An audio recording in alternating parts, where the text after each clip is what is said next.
परमानंद दास जी का एक पद है। महाप्रभु श्री वल्लभाचार्य जी महाराज एक बार श्री परमानंद दास जी साथ में कहीं प्रस्थान कर गए थे, तो रात्रि का समय हुआ, तो महाप्रभु जी ने परमानंद दास जी से कहा कोई पद सुनाओ। और श्री परमानंद दास जी ने विरह का पद सुनाया, और उस विरह के पद को सुनकर के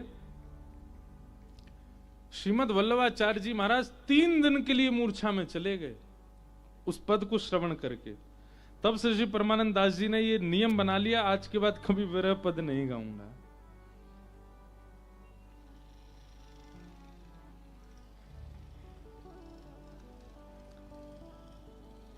हरि तेरी लीला की सुधियावे, हरि तेरी लीला की सुधिया, कमल नयन मन मोहन मूर्ति, कमल नयन मन मोहन मूर्ति, मन मन चित्र बनावे, मन मन चित्र बनावे, हरि तेरी लीला की सुधियावे, हरि तेरी लीला की सुधियावे। एक बार जेहि मिलत मया करी, एक बार जेहि मिलत मया करी, सो कैसे बिसरावे, सो कैसे बिसरावे। एक बार ठाकुर जी जाकू मिल गए, वो भूल नहीं पावेगो। ये इस बात को प्रमाण है कि यदि नाथ द्वारा आके श्री जी के दर्शन करके भी अगर आप वह छवि भूल गए, मुंह से पूछ लो आज श्रृंगार कैसा। ठाकुर जी ने आज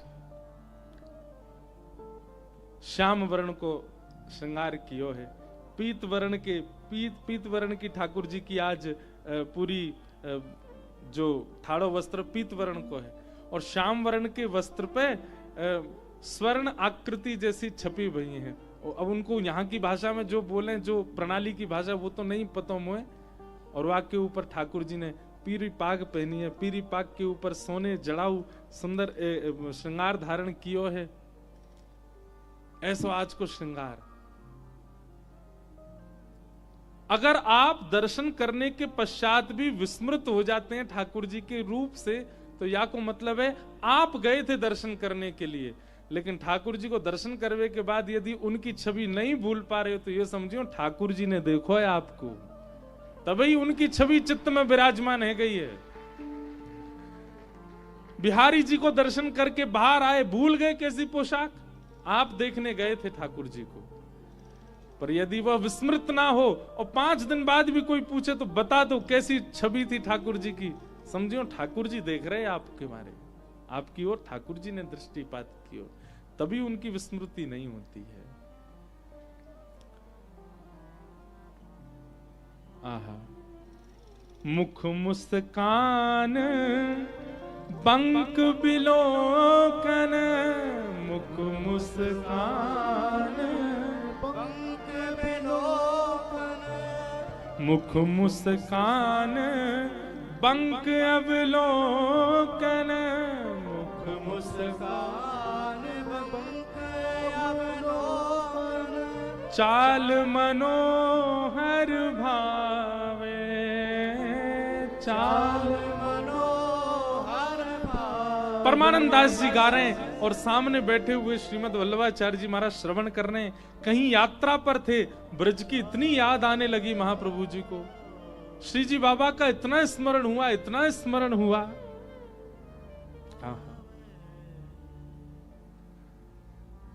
सुनते सुनते आह भर रहे हैं, नेत्रों से नीर गिर रहे हैं। कबहू निबड़ी तिमिर आलिंगन,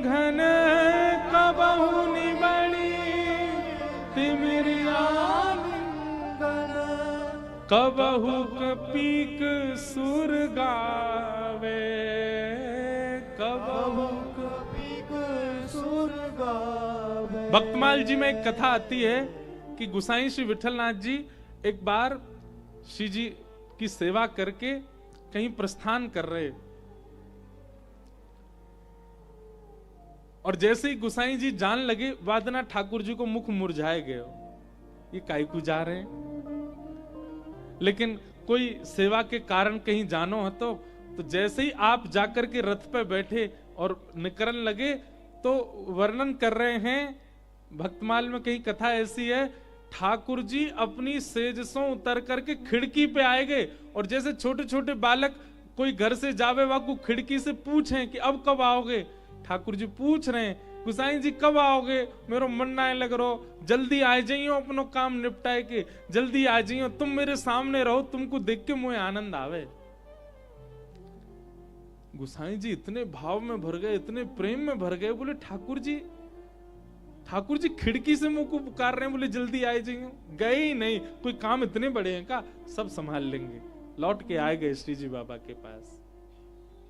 ऐसा प्रेम करने वालों हो, ठाकुर जी सब करने को तैयार है।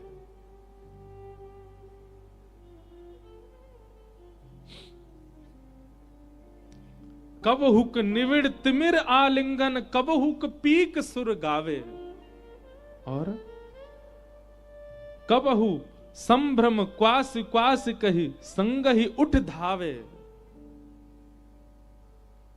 कबहु क नैन मूद अंतर गति मणिमाला पहरावे।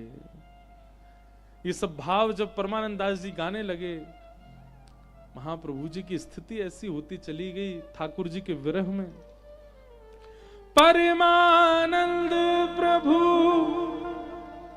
श्याम ध्यान करी, परमानंद प्रभु श्याम ध्यान कर, ऐसे विरह गवावे, ऐसे विरह गवावे। परमानंद दास जी ऐसे भाव गाने लगे, और परमानंद जी तो नेत्र बंद करके जो देख रहे थे कि महाप्रभु जी के संग कैसी लीला करते हैं ठाकुर जी, यशोदा मैया नंद बाबा के संग कैसी लीला करते हैं, उन सब भावों का स्मरण करके गा रहे थे। पर जैसे ही नेत्र खोल करके देखा, महाप्रभु जी अचेत अवस्था में विरह आतुर व्याकुल पड़े। 3 दिन तक मूर्छा गई नहीं महाप्रभु जी की। और उस दिन परमानंद दास जी ने गांठ बांधी, बोले अब महाप्रभु जी के सामने कभी विरह के पद नहीं गाऊंगा, क्योंकि विरह के पद उसको सुनाने जिसके चित्त में विरह की छींट नहीं पड़ी है। पर जिनके चित्त में विरह का समुद्र है, वहां विरह गाकर के तो ये तो सुनामी की स्थिति कर देंगे। इसलिए महाप्रभु जी के सन्मुख विरह नहीं। और फिर उन्होंने तुरंत, महाप्रभु जी का जब विरह टूटा नहीं, तो तुरंत ठाकुर जी के सुंदर यश का, विमल यश वृंदावन के चंद को, कहा प्रकाश सोम सूरज को, जो मेरे गोविंद को, कहत जसोदा औरन आगे वैभव आनंद कंद को, खेलत फिरत गोप बालक संग ठाकुर परमानंद को। जैसे ही प्रसन्नता का पद गाया, तब महाप्रभु जी चेतन हुए, तब उनकी अवस्था ठीक हुई। वही महाप्रभु जी कह रहे हैं, विरही एकांक्षे, जब तक विरह का व्यय नहीं करोगे अपने चित्त से, तब तक ठाकुर जी प्राप्त नहीं होंगे। विरह का व्यय।